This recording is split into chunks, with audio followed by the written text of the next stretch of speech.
ka le pel du lo SUV chak de waron tan jo kai sun me he tiang double line hi overtake mi lo tur eng ti kong mai ni overtake lo tur double line in rin hi ti na ni mo oh hey lawang nge hey double line na hi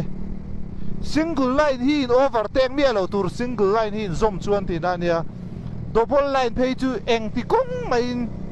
le lam sai ta fakal lo tur ti na ni hey ai in zom vek hi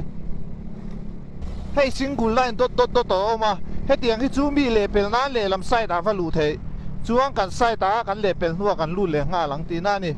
hey double line in mu vek anga double continuous line phei chu eng ti kong mai in le lam sai ta lu mi lo tur ti na ni he mi highway line hi thiam lo kan om thin hey he tiang dot ani hi chuan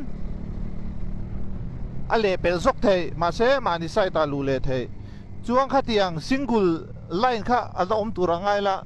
double line ang chi te single line po in zom vek continuous line ho kha bridge chu adon te kong koi blind car fa om thin hey open car fa nia dot ani hi chan chu kong kali mu thei ti na he tiang line hi riat san thin tu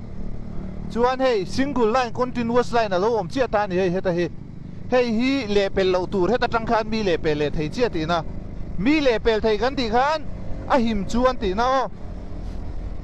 tian ti nan motor lo ka se kan le pel zong speed kan apanga kan speed ke mania kan lut leang hey te po ni hi om sia chu akat zok thei mi le pel na kan lut leang om sia chu a him chuan le lam sai ta ra ngam ti na ni hey heng ta chu hey ti hian hey po speed motor local ta se speed kan apanga kan lut leang ai sorry kan thunga eno ka om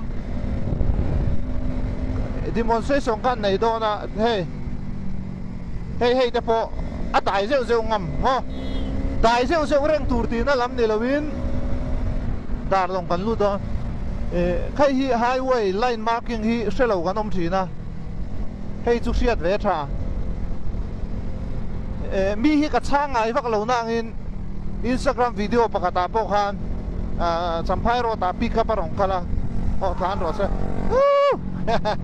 pick up rong kala eno kan dia fak mo ye te ka tiang tlan chak chuan din lo tur sin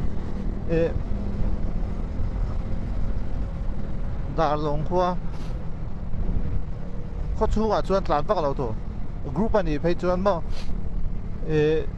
chu aron soi chu pick up aron tlan na kha khong a zau thawan tia ani lo pick up ina ron tlan na kha aron ra na kha continuous line ania mi le pel phal lo ani apia po trakin va le pel ve tho lo man tia dik chia ma se pick up kan le pel na chia kong ko ya khan i continuous line ania ka sai ta ka la le lam ka dai mi lo apia dot line lo nia truck po pani nge lo in zuya pathum nge motor dang ho te le po kan le pel le tho chu wang chuan in ron comment da na ka chu chan na ka tum le lo wa in du khai soi thaya ma se kong pui rules kan siat lo wang zo ka ni atam zo ki na in chumi kha bi ve tho ron ti po khan